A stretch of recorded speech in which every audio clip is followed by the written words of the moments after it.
My name is Sheila Corona. Welcome to New Light Streaming Love and Sassy Seer Sheila, as this will appear on both channels. This is The Fractured Mind by Jason Gray. There is a pain that echoes in every corner of this world, but it is not war. It is not hunger. It is not disease. It is the silent war within the human mind. A fracture so deep, so normalized that most cannot even feel it anymore. It is the splitting of soul and thought, the severing of knowing and believing, the disconnection between what is seen and what is defended. This is the domain of cognitive dissonance. It is the great plague of our species. And in my view, what he's speaking on here has to do with the programming and conditioning that we've all had. Every being on the planet, bar none, no matter what color, what race, what creed, what religion, what portion of the planet, what country, every single being, even the different cultures, because when we are born, we are taught how to behave by the parental figures, the grandparental figures, all of that sort of thing. Even culturally, there is I don't know, maybe other cultures do not as heavily program their children, but for the most part, even the most innocuous teaching of a child teaches them not to trust their own instincts. Now that I've woken up to that fact, I watch it happen. I've seen it happen. Even in my own family, with my own granddaughter and my own child.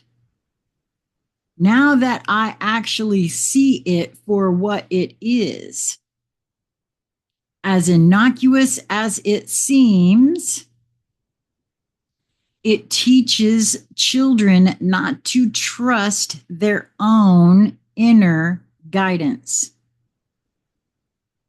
Even if they do things incorrectly, if we jump in and take that away from them, we teach them that they cannot trust themselves. They have to trust something outside of themselves.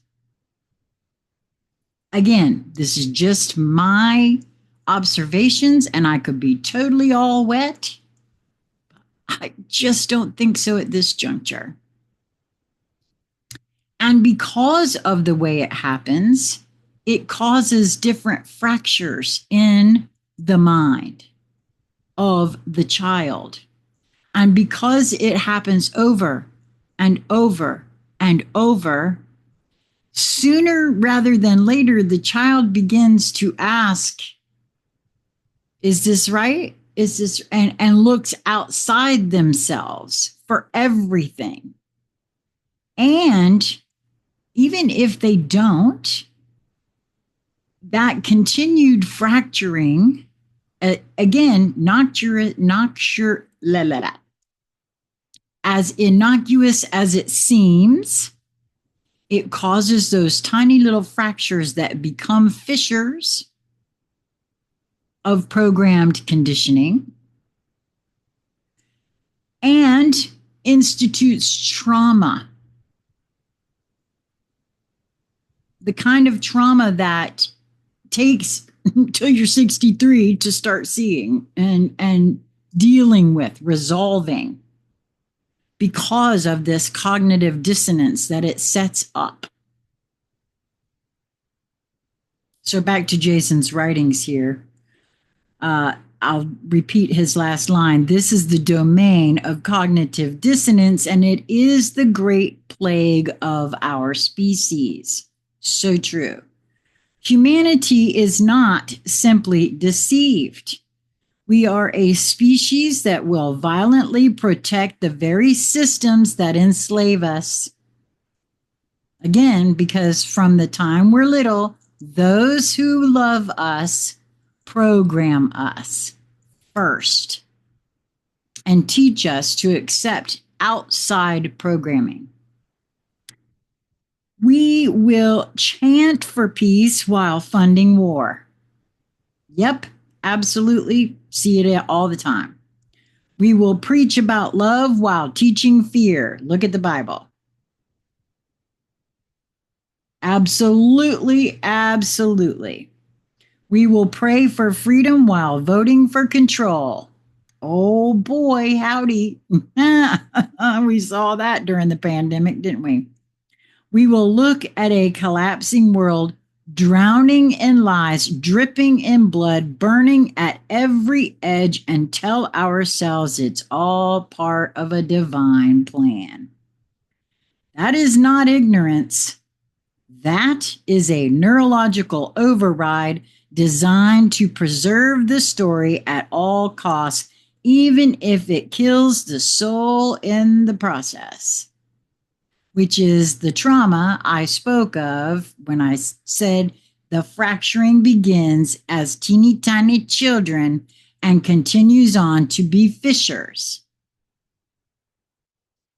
The two voices in the head. Cognitive dissonance is not confusion, it is conflict. It is the internal scream of a being who knows the truth but has been taught to call it false. So true. As I said, I have borne witness to this now from a place of seeing what it is we do to each other. It is the pain of a person who sees the contradiction, feels the fracture, but continues to obey the programming anyway. Because the truth would require too much change, too much responsibility, too much death of the self they have built on lies. They stay at war inside, a war they cannot name, a war they were conditioned never to win. One voice says, something's not right. This does not make sense. I feel it in my bones. The other says, shut up, be quiet, believe what they say. You do not want to be one of them. Oh gosh, Jason, that's true. Most people, they choose that second voice, not because it is right, but because it is safer. And I know that's true because how many times have folks been called names and called out and, just raked over the coals, canceled, silenced, all kinds of things for telling the truth. Because if they listen to the first voice, they will have to unbuild everything. And that is no joke. Their faith, their politics, their career, their marriage, their morality, their sense of self, most simply are not ready. And that is absolutely true. I've been saying that for a long time. It's why people do not like me to be around because I ain't playing that game anymore. And I carry that in my field. And even without me opening my mouth, it rubs people the wrong way. Because they know I'm willing to look at all of my cognitive dissonance and I'm willing to do whatever it is I need to do to right this ship. And it ain't for the faint of heart. And it's a lot like what he said, too much. Most simply are not ready. A species in hiding. Humanity is not asleep. Humanity is hiding from itself. I said that I said that about myself. I was hiding and I was running. Hiding from myself and running from myself as fast and as far as I could run. You don't get to be 490 pounds. You don't get to be on your deathbed for 10 years without running and putting yourself in hiding. That's exactly what I was doing. I see it now. Oh boy, I see it in so many. We hide in religion. We hide in science. We hide in entertainment. We hide in outrage. We hide in tribes. We hide in therapy. We hide in diagnosis. We hide in movements and mantras and missions to, quote, raise the vibration. Well, that's a true statement, too. What we are really doing is running from the one truth we cannot yet face. We have been lied to about everything. He is not wrong. That our gods are false, our history is fake, our education is indoctrination, our medicine is poison, our freedom is theater, our heroes are actors, and our identities are carefully engineered puppets designed to prevent the one thing that would collapse it all: remembrance. The symptoms of the fracture. Look around. A generation of people who call fear caution, who call trauma, quote, spiritual growth, who call obedience, quote, compassion, who call apathy, quote, balance, who call silence, quote, peace, who call simulation, quote, reality. A world where people will scream in defense of their own imprisonment, where people will shame you for seeking the truth. Oh my God, that is so true. My housemate, Lisa Flamino Rush, was asked on more than one occasion before she moved away from the Washington, D.C. area, what is that? Why do you even think that way? Why are you asking these questions? And she said, well, why are you not? Yeah, buddy. Where they will sever relationships before they sever the illusion. Yep, had it happen. Everybody has. In my view, anybody that's listening to this channel has. That is not just societal decay. That is psycho-spiritual collapse. A species that has been tricked into severing the connection between inner truth and outer action. We are not lost because we lack intelligence. We are lost because we fear the cost of being found. The depth of the lie. Cognitive dissonance is not a glitch. It is a deliberate feature of the control system.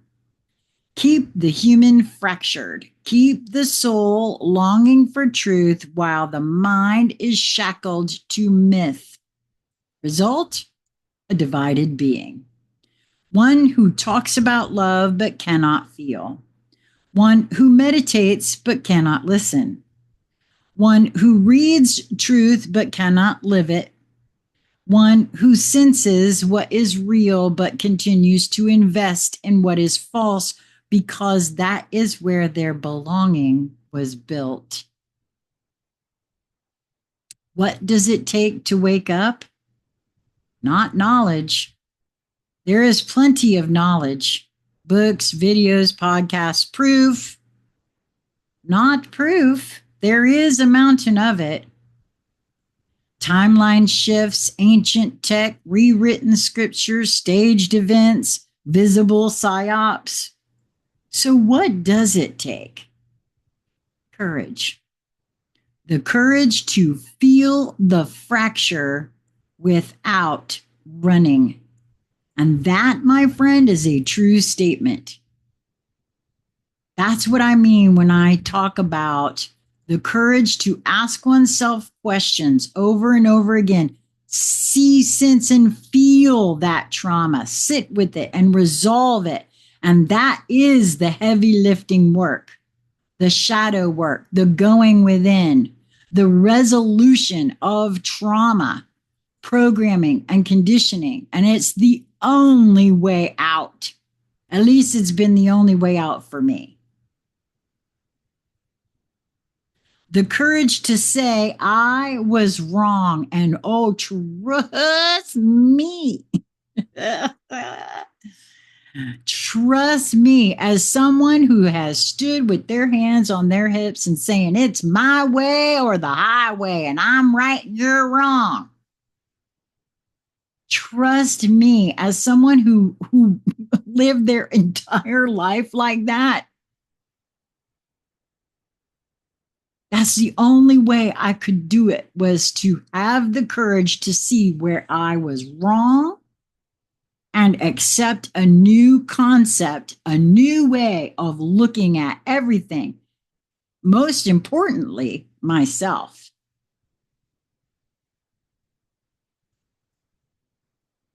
The courage to lose your identity. The courage to stand alone. And trust me, you will, especially if you're in a whole tribe of beings who are not doing this kind of work. You will stand alone for a time, at least for a small time. The courage to no longer need validation. No, that's true. I get my own inner validation at this point. The courage to let the lie die. That is the price of freedom. Most are not ready to pay it. But for those who are, you will lose your old life. And he's not wrong. You will. You will be mocked. Yes, you will. You will be misunderstood. Yes, you will. You will be labeled the enemy. Yes, you will. You will gain something far greater. Yourself. Whole. Sovereign. Unfractured. Awake. I have said this many times. The inner path is rough. No joke. But what is waiting on the other side with every trauma resolution that I find, my inner peace grows. My inner confidence grows. My ability to stand in the courage and face myself grows. You will no longer need the story. You will remember the truth beneath it. The truth that no longer needs to be proven because it lives in you, because it is you, because it never left. It was just buried beneath the noise of a world that fears what you are. You are not crazy. You are not dangerous. You are not broken. You are the one who stopped pretending. That in this world makes you look insane. Rest assured, you are not. And the beautiful thing about that for me, and that's the end of this, but the beautiful thing about that for me, because Jason's right, you are not. And the beautiful thing about that is, however, that there are many more of us now who are feeling that this is the only way. And some make leaps and bounds in this process. And for me, it was a process. Now, Lisa said to me when we first got together 8 years ago that I was doing this process very quickly, much more quickly than she did. I don't know if that's so or not. I only have what she had to say about it, but I see folks who are just now beginning to question themselves, and they are getting it even quicker than I did. And so and that to me goes to the puzzle piece that I have always said, that the kind of hiding energy is not supported. Getting to the truth of who you are and what this is all about is supported. And that is proven out in the fact that it's happening much faster for folks. And you have to work really, really hard running from yourself right now these days. It's taking a lot more to run from and hide from oneself, in my view. At any rate, that's the end of this one. And I hope that you will move towards that which brings you joy, that which draws you in, listening to yourself in every moment that presents itself to you. It is only a matter of your perspective, your perception of that perspective in any given moment. And the beauty of it is that you can change your mind and you can look in a different way from a different perspective each moment that presents itself. Until we meet again, my friends, be well.